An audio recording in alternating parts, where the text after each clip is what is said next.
Assalamualaikum warahmatullahi wabarakatuh.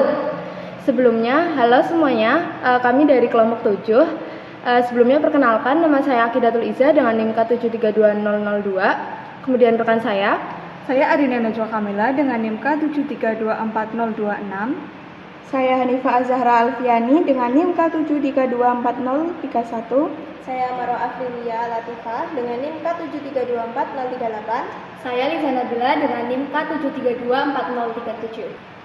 Oke, pada video kali ini kita akan menjelaskan pembuktian gimana sih benda itu bisa melayang, tenggelam, dan terapung.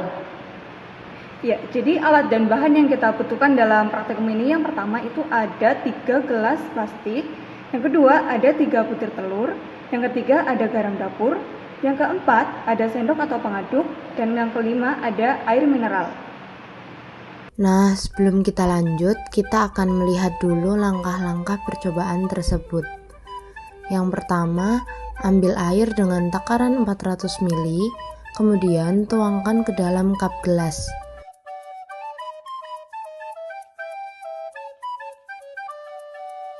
Begitu pula dengan gelas kedua dan gelas ketiga.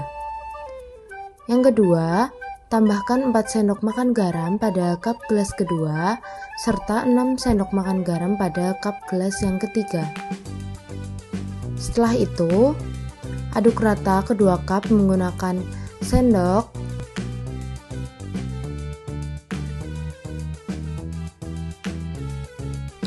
Kemudian masukkan telur di masing-masing cup dan diamati. Nah, selanjutnya akan dijelaskan mengapa benda tersebut bisa tenggelam, melayang, dan terapung.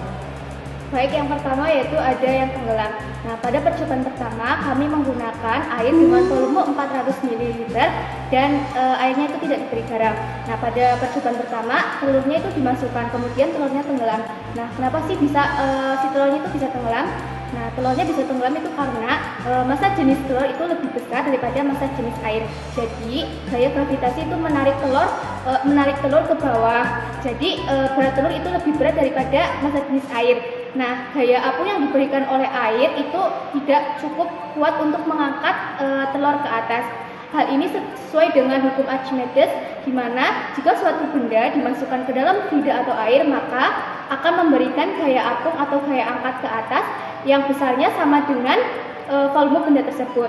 Nah, pada percobaan pertama telurnya tenggelam, jadi massa jenis telur itu lebih berat daripada massa jenis air. Jadi gaya apung yang diberikan itu tidak cukup kuat untuk membuat telur terangkat ke atas.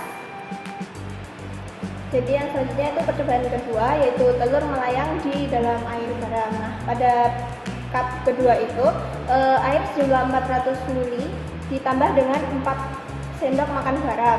Penambahan garam ini membuat massa jenis air menjadi lebih padat dan berat yang menyeimbangi massa jenis telur. Nah, hal tersebutlah yang membuat mengapa telur melayang di dalam air garam.